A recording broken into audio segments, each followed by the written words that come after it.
The topic of this presentation is understanding JESD204B in less than 30 minutes.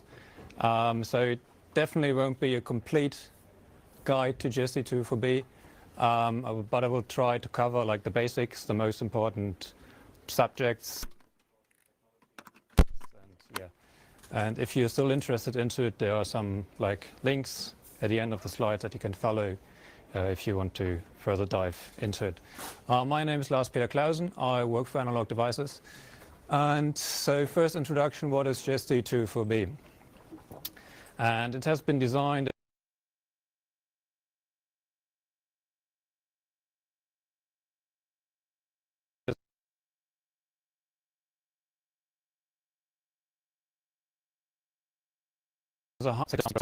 and it supports up to 32 lanes per link, and each lane can transport up to 12.5 gigabits per second of raw data. The actual useful payload is a little bit less because a little bit of protocol overhead, but overall you can get like 40 gigabits per second, 400 gigabits per second over one link, which is quite a bit. And the standard, the JESD204B or JESD204 standard, not only describes how to get bits from A to B, but it also assigns meaning to the bits. It describes how, how to map a sample onto those high-speed lanes. This is all defined in the standard itself. Unlike, for example, if you are using a converter that's using parallel LVDS, there's no common standard how to map the data onto the LVDS lines. And other things that the JESD204 standard offers is multi-chip synchronization. So if you have multiple chips, multiple ADCs, multiple DACs, and want to capture synchronized data or transmit synchronized data, the standard defines how to do this. So it is no longer chip specific. And the other very important thing is deterministic latency. We will talk about this in more detail in a moment. But it basically allows you to make assumptions about how much time will elapse between when the conversion was done and when the data arrives at your logic processing device. Quick timeline. So JESD204B or JESD204 went through 3 revisions. There was the first one in 2006, and it only had one lane, and it was only running at 3.125 gigabits per second, and people quickly figured out this is not enough. So in 2008 there was the first revision, JESD204A, and they added support for multiple lanes. But it became pretty apparent that it's still not enough.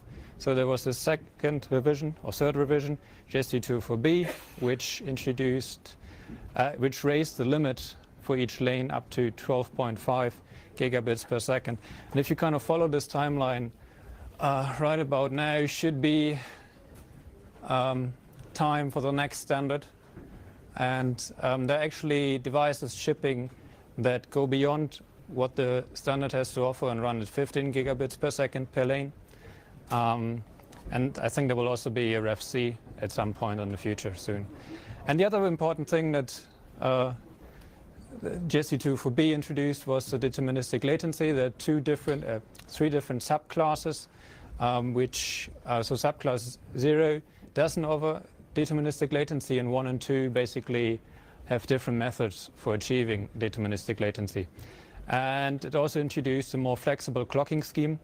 In the previous iterations, you had to supply the same clock at the same frequency to all the devices in the system. And with JESD204B, it's possible to run some of the clocks at harmonic or subharmonic frequencies. This means you can, the clock going to your converter might be twice as fast or 4 times as fast as the clock going to your FPGA. Because let's say you have a converter running at 1 giga sample per second. You won't be able to run the logic in your FPGA at 1 gigahertz. So you maybe want to scale down, run it at 250 megahertz, and this was introduced by the standard. So motivation, why do we actually need this? Especially for the software-defined radio stuff. Why do we care about JESD204B? And what we're seeing is that the increasing data demands, like a lot of the new mobile communication standards have rather wide channels. Wi-Fi, the latest version, AC, has channels which can be up to 160 megahertz wide. LTE supports channel bundling or channel aggregation up to 5 to 20 megahertz channels into one logical 100 megahertz channel.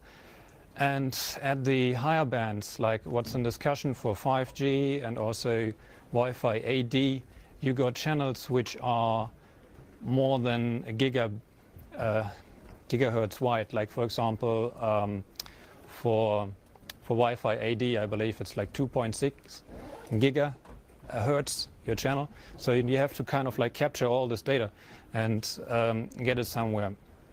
And another trend we're seeing is the adoption of diversity transmitters and receivers.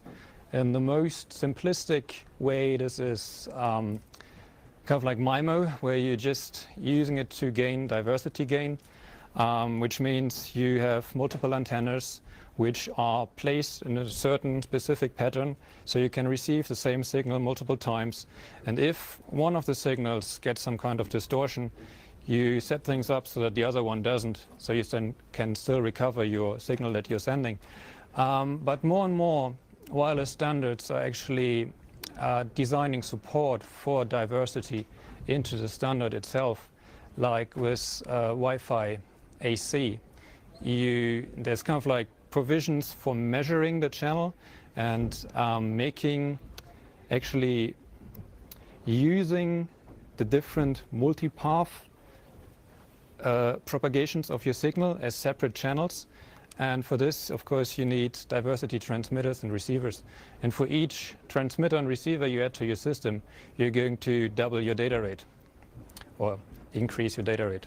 And the last trend that's becoming very important at the moment is direct RF, which means you are no longer having your analog mixers where you're down modulating your signal of interest, but you're capturing the whole spectrum up to your signal of interest, like you capture 2 gigahertz, 4 gigahertz, maybe even more, like 10 gigahertz at the same time, and then do digital processing on it to extract your signal of interest.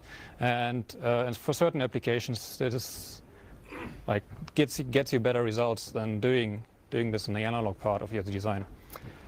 But why does it mean that we actually need something like JESD204B? Why can't we just keep on and continue what we had before? And to like parallel buses. And the issue with parallel buses is there are two ways to increase your data throughput. Either increase the number of pins or increase the clock rate. If you increase the number of pins, you can send twice as much data. If you double the clock rate, you can send twice as much data. More pins has the issue of routing. If you like have 40 pins or even 60 pins, it gets really complicated routing this all, and you really have to kind of like hope that your receiver device has the same mapping as your transmitting device. Otherwise, you have to kind of like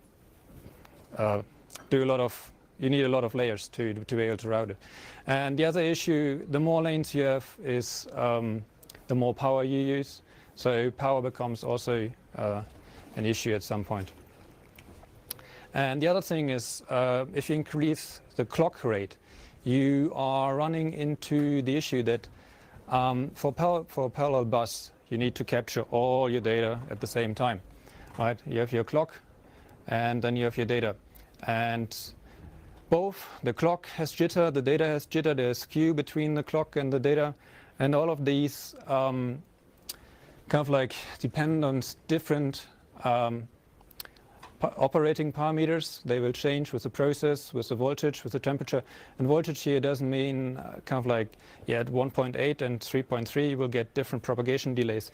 It actually means that your power supply, which has a uncertainty of like plus minus 10%, even though it's set up for the same nominal voltage, will introduce different skews and delays here.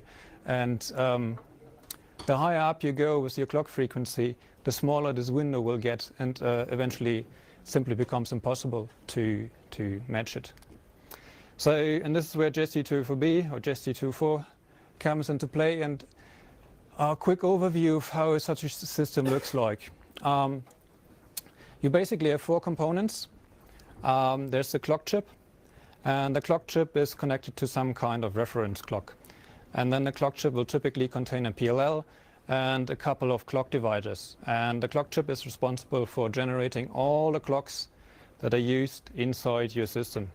And it's also responsible for creating the so-called sysref signal, which is used for synchronization between multiple devices.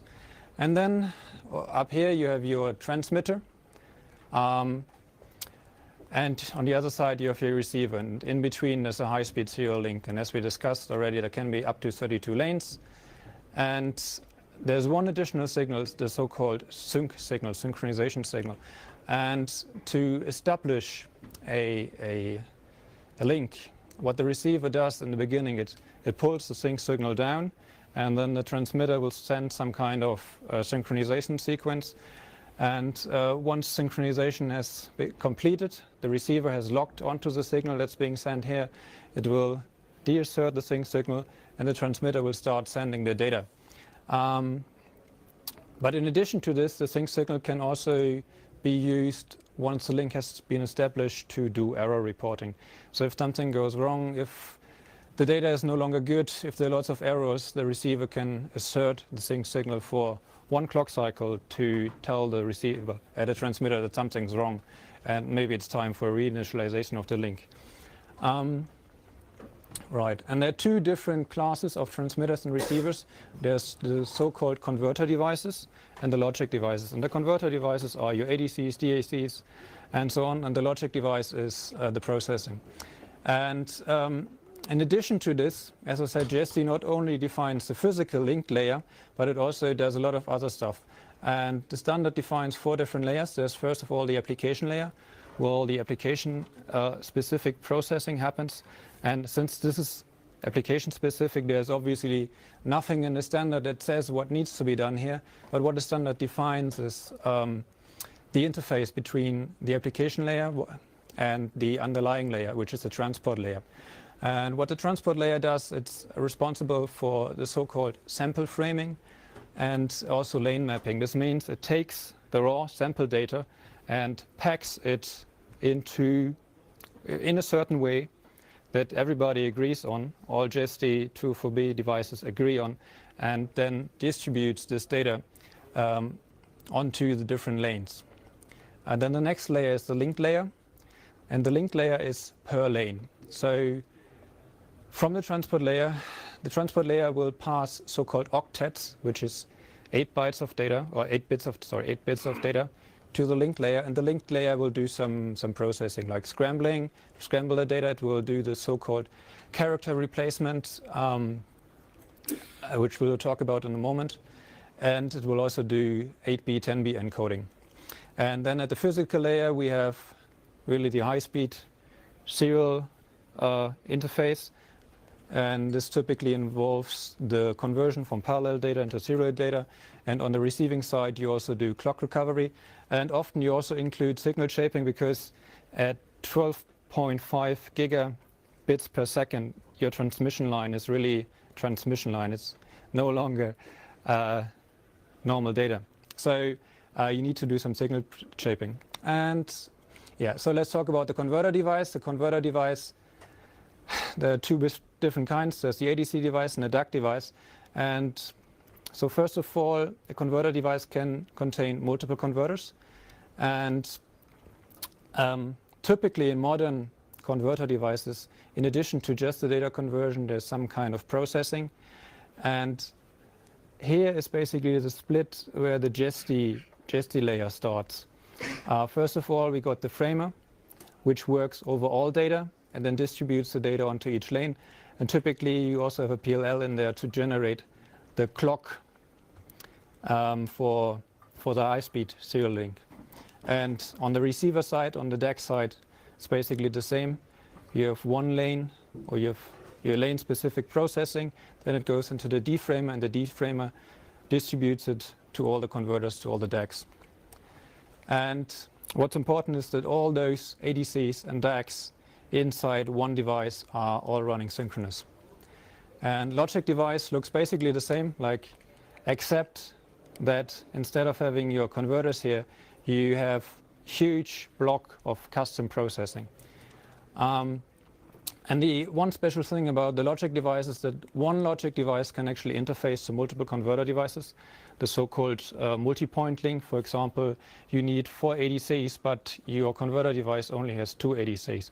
So you can take 2 of those and combine them into one logical converter device, which has 4 ADCs. Then the link. So as I already said, the link consists of multiple independent lanes, and on the physical level, it uses differential current mode logic. It's kind of like LVDS, but a little bit more power to be able to handle the high speeds. And it has an embedded clock rather than a separate clock.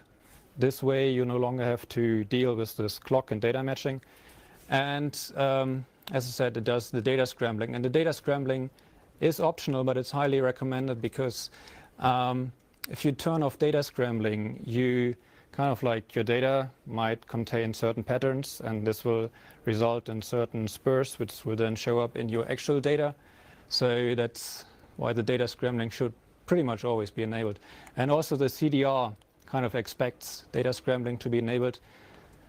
And a link or a lane has a couple of parameters. There are lots of them, even more than what's shown on the slide. I don't want to go into detail of all of them, but you can see there's lots of things which can be configured, which tell the sender and the receiver how the data is sent over the link. Let's talk about deterministic latency quickly. So propagating data over a link takes time. Like you might have pipeline delay, and also propagating a signal from A to B over your transmission line takes time. And this time, so part of this is fixed. You know how many pipeline cycles you have, but part of this is also kind of like variable and depends on manufacturing differences and environmental conditions. Again, process, voltage, temperature. And there are certain systems and algorithms that are very latency sensitive. For example, closed loop control system, where you transmit something, then measure it, and then adopt your transmit based on this, like DPD. And also radar, where you want to measure the runtime difference between 2 signals, is very dependent on latency. So ideally, you always want to have the same latency. And the way JESD does this, it does not remove the latency from the system, but it compensates for it. And the way this works, there's a so-called local multi-frame clock, which is kind of like a slower version of the frame clock. It's kind of like a local clock, slow clock generated inside the device. And all events that are deal with synchronizing things are synchronized to this local multi-frame clock. And how it works is, first the receiver asserts the sync pin, deasserts the sync pin, which means it's ready to receive data. Then on the next clock, the TX starts sending data. And it will take a little bit of time until the data reaches the receiver. And there's also a certain amount of variance in how long it takes. And the way JESD makes sure that your latency is always the same, it uses kind of like a FIFO, and it delays the data until the release opportunity. So it doesn't matter whether the data arrives here or here. The first sample that will be released to the application layer will be at this release opportunity. And for this to work, of course, your variance needs to be less than one local multi-frame clock. And let's quickly talk about data integrity. So 8B, 10B allows some detection of a few simple errors, but not so many. And what the standard defines is, if an error is detected, it should actually be replaced with the data of the previous frame.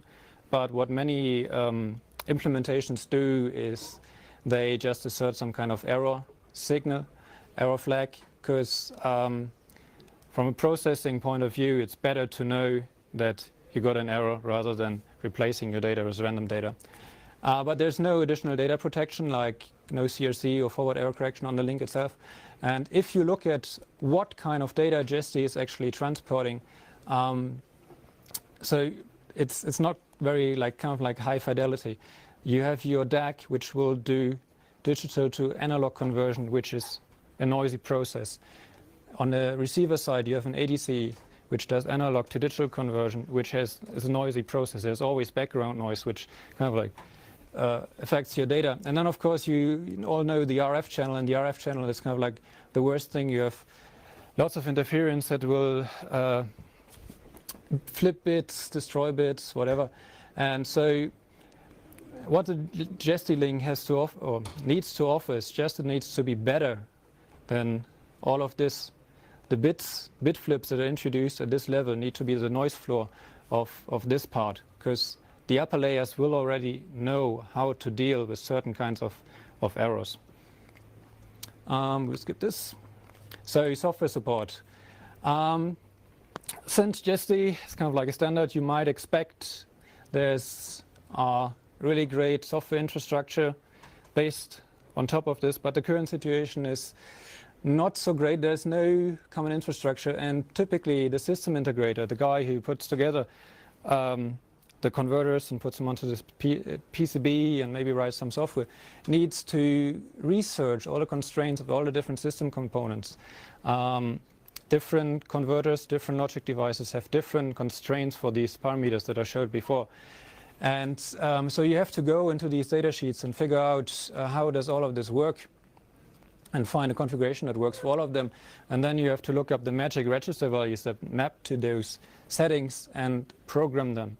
And typically the application developer, the software-defined radio person, has to work with what's provided from the system integrator, because changing this is it's a big hassle.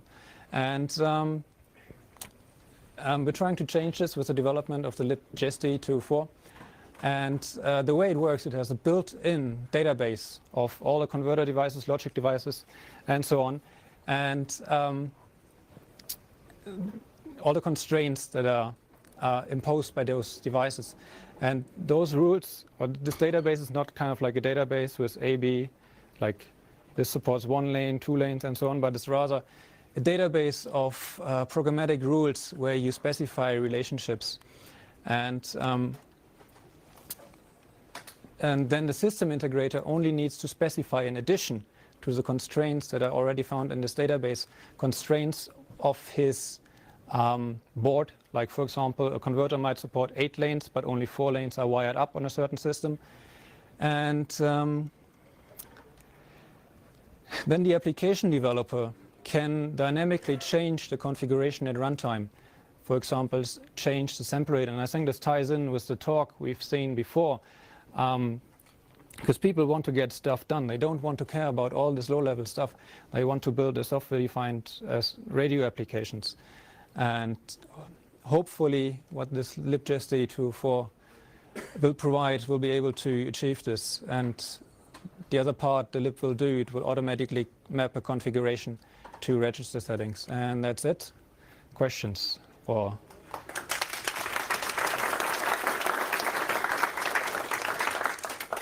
yeah.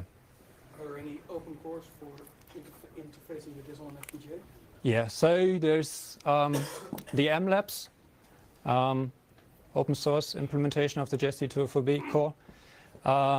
It's written in MyGen. Yeah, it's kind of like a special language. It's like Python, maybe a little bit like MyHDL, but different. And they provide an open source core, and let's see. This one will also be available soon. It's something we've been working on.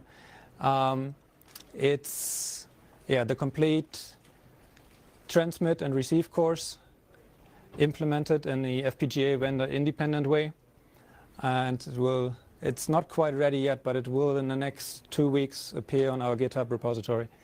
So yeah, that's the thing. One question over here. Have you tested the MLabs core with your chips?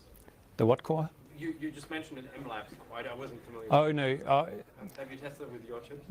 I know that they're using our chips, yes. Can you repeat the question? Okay, so the question is, has the MLab core been tested with the ADI converters? And yes, it has been, they are using the ADI converters. Is it an open source core? This one is open source, yeah. Cool. Yeah.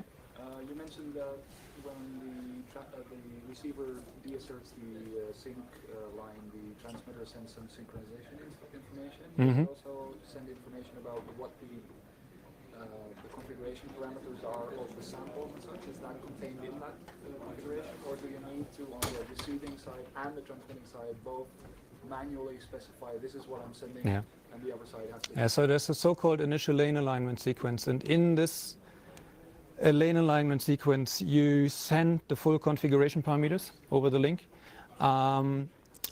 But typically, you also program them on both sides. But if you had hardware which supported this, you could do it this way. So typically, there's a second channel for configuration using SPI or I2C. One question over here? Clock and the set that you use to run the device. Sorry, could you repeat? And the recovered clock from the deserializer you use to run the device. In case, for example, of a DAC, you don't have to write the clock itself. Yes, it could be, but the standard explicitly forbids this. Sorry, the question is, can you use the recovered clock to run the device itself rather than distributing a separate clock to the device? Yes, you can, but then you don't get the deterministic latency, because your recovered clock will have kind of like random phase, depending, because you have that, because you recover the high rate clock and then you create a down divided clock for the parallel section of your processing, and the parallel clock will have random phase to your transmit parallel clock.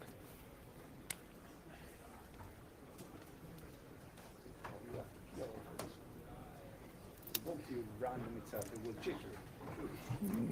No, we can talk about this later. Sorry, last I think that's one more question. if you have a short one. I think there was one over there. So, is the fixed latency mode mandatory in the standard, or is there also an option for best effort mode or something like that? So the question is if the latency is mandatory in the standard, and the answer is no.